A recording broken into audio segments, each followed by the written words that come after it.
What's up guys, so hari ni kita Fire Diesel Production team, kita come back dengan day to day, another day.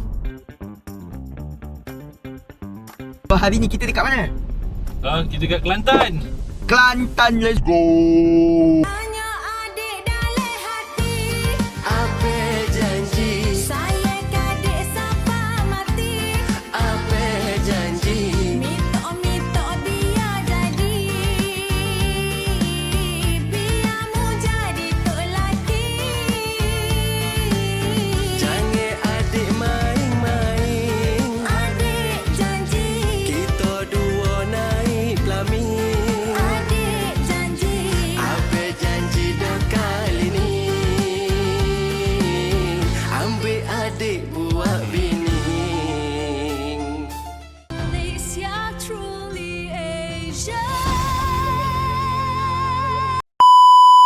So dekat Kelantan ni kita ada projek besar juga.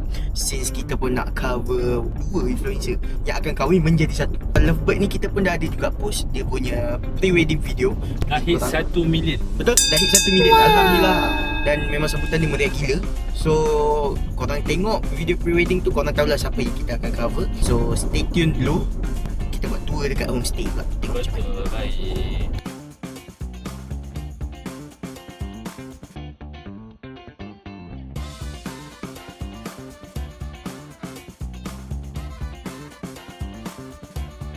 So guys, welcome back.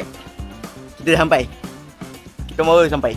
Shout out to Noha and Safwan. Thank you for the penginapan. Kalau kat Kelantan kita nak makan apa? Biasa kita pergi makan tom yum kot. Kat KL selalu kita susah jumpa original. Maybe kat sini kita boleh dapat yang power-power. So kita pergi check it out. Kita datang bukan satu kereta. Kita bukan datang bertiga je. Kita orang datang dengan lagi satu team kita kat sini. Cik Kim nak makan apa Cik Kim? Toye.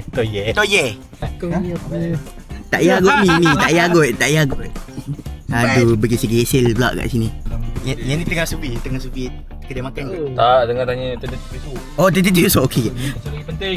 Besok lagi penting. Oh, makan tak penting. Okay, so kita jumpa kejap lagi. Kita tengok kedai mana yang sedap. Let's go. So kita sekarang ni Fire Diesel Production. Kita turunkan berapa orang 3 orang shooter untuk cover Nuan. Yes, Nuan. So sekarang pukul 7 7.20. So kita pergi makan dulu.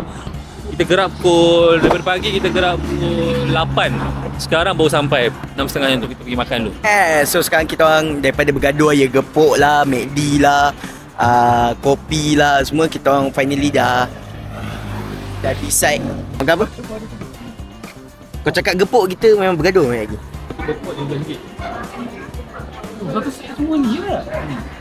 Kita makan semua ni. Guys, tengok nasi goreng USA Kelantan Mission. Si ada ni macam coleslaw tu guys. So ni dia ada ulam-ulaman dia, telur bilik.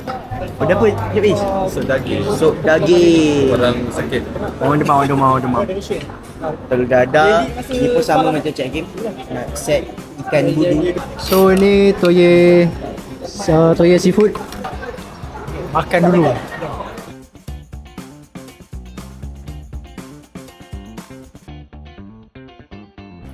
Okey geng. Alhamdulillah settle tu. Makan boleh lah, sedap. Not bad. Kalau abang tu tengok kita punya day to day ni, kita ucapkan terima kasih lah. Dia payung kita 1 jug air teh ais tu. Ni siap bawa balik lagi. Memang W lah. Abang tu memang W in the chat. Kita nak pergi balik, nak rehat sebab esok rasanya kena keluar awal. So ya, kita jumpa nanti.